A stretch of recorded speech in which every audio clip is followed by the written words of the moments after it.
Say thank you to Craig, June and Frankie for their kind words on behalf of the bridal party and for our gifts and letting us be part of their special week.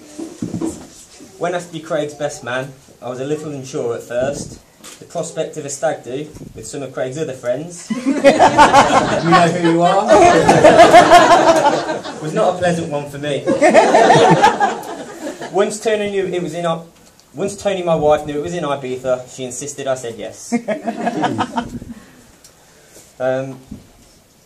Please don't judge this speech on me, personally, as a best man. I'm only as good as the material I've got to work with, which is Craig and June. You've not been forgotten.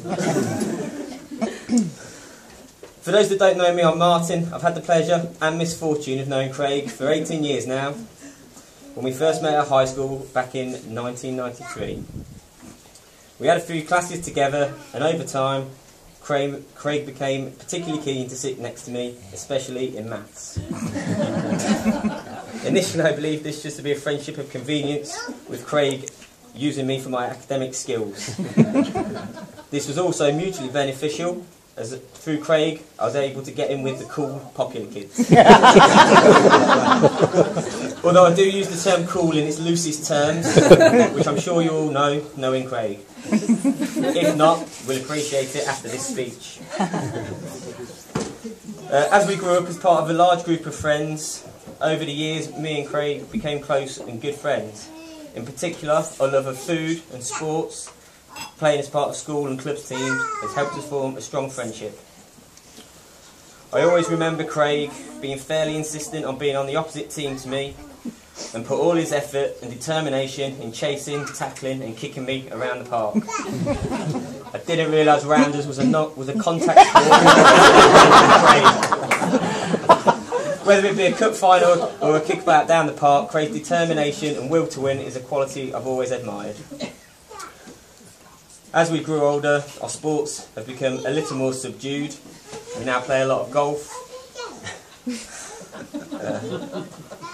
which fortunately involves a lot less physical contact.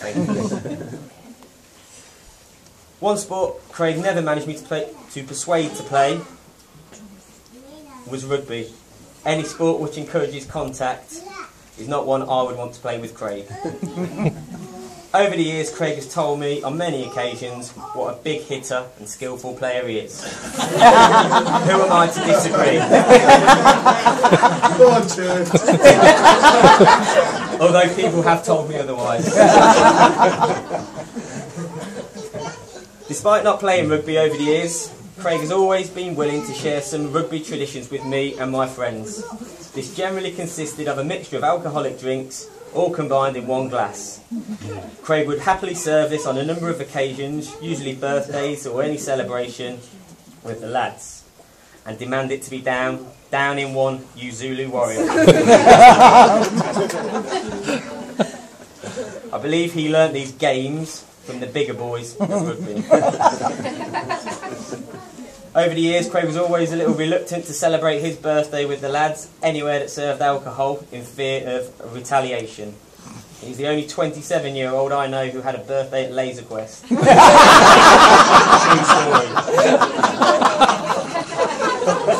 I realise now Craig was only training me for his stag do, or to make him look better in front of his rugby friends, and demonstrate his superior drinking powers, well, superior to mine anyway.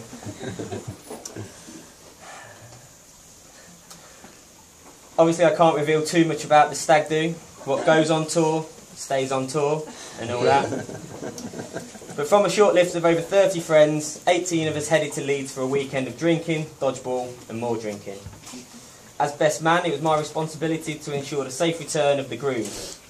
However, I also had to ensure the safe return of Jamie and Frankie.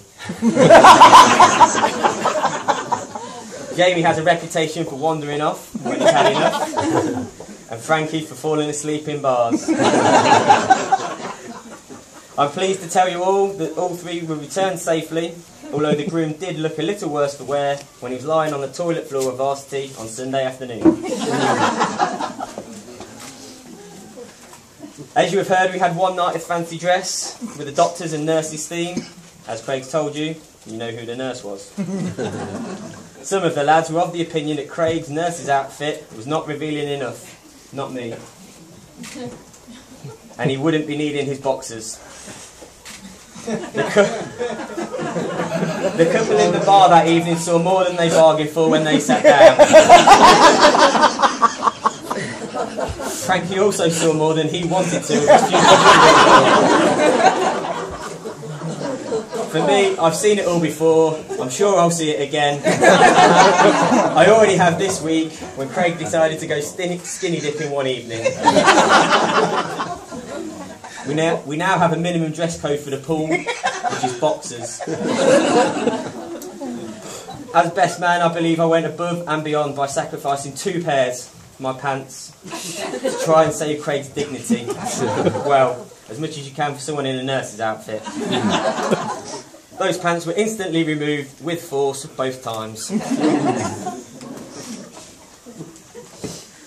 I'd just like to talk a little bit now about Craig and June. Craig first. Craig Michael Hewitt, or Chewy, Chewit, Chewboom, Chewbacca, Dimataw Chewitoff, the Beast, and Pikachu. Some of those names are made up by Craig himself. Don't worry, June May-chan, I've got some of yours as well. God. Mulan, Moy, Jackie Chan, Chanmeister General, Juniper, and the boss. I didn't know about that one. Ball and chain, usually. The girls were reluctant to tell me any stories of your time at university. I believe this is to protect themselves just as much as June. But they have all said that since you all met at university 12 years ago, what a great and valued friend you are. And it's thanks to you that you have all remained in contact and great friends for so long. They have all told me that they will accept Craig now as one of the girls, and that this weekend is the ultimate banza. I was not privy to know what banza means, but I'm sure they'll explain later. So the boss is Craig's name for June. Something that he's already learnt before his married life starts. Craig and June met in 2005 in Life nightclub on a girls only, no men allowed night out. So it was okay that Craig was there. My sources tell me a different story. My sources tell me that June was a little reluctant to take Craig's number at first, but with a VK Blue, the deal was sealed. For those that don't know, a VK Blue is an Alco pop that costs about £1.50.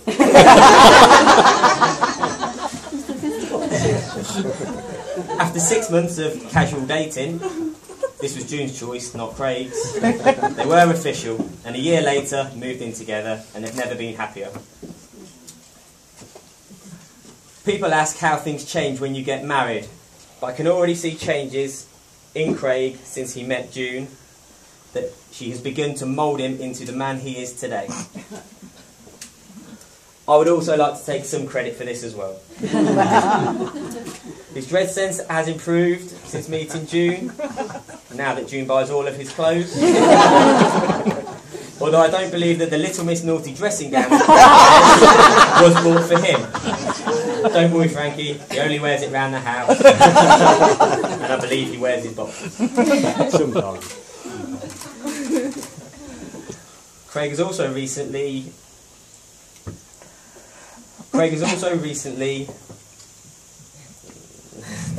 what I would describe as having a male grooming routine. Something that I never thought would happen to Craig. Well, never on his own. Never using his own products anyway than normally mine. This routine, I understand, includes face scrub, hair product, moisturiser, and trimming or shaving his nipple hair. June's words, not mine. I've seen his handiwork this week and I have been impressed. Unfortunately, June has not improved his taste in music, with Craig's music collection consisting of Robson and Jerome, Steps, S Club 7 and Right Said Fred. His current favourites include Call Me Maybe and Nicki Minaj, music more suited to a 15-year-old girl than a 30-year-old man. Ibiza is a special place to Craig and June, as it was here 2 years ago that Craig proposed to June, who has been planning every detail of the wedding ever since, and Craig has been involved as well. I'm sure you'll agree what an amazing setting this is and how beautiful June looks today.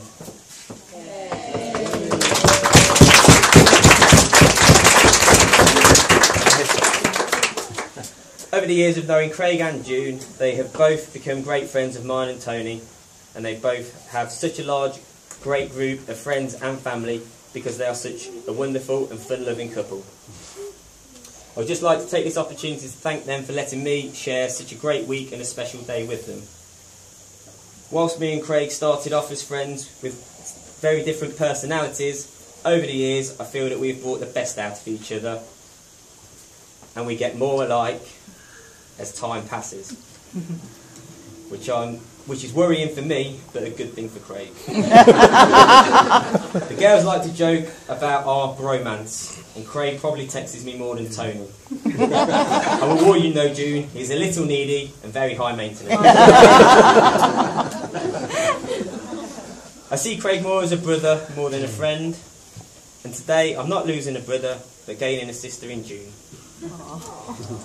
If you'd all like to be upstanding for the final toast to the happy couple. To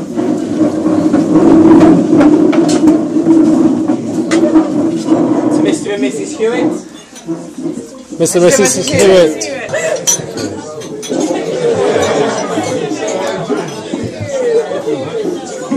Right, thank you. Thanks, Martin.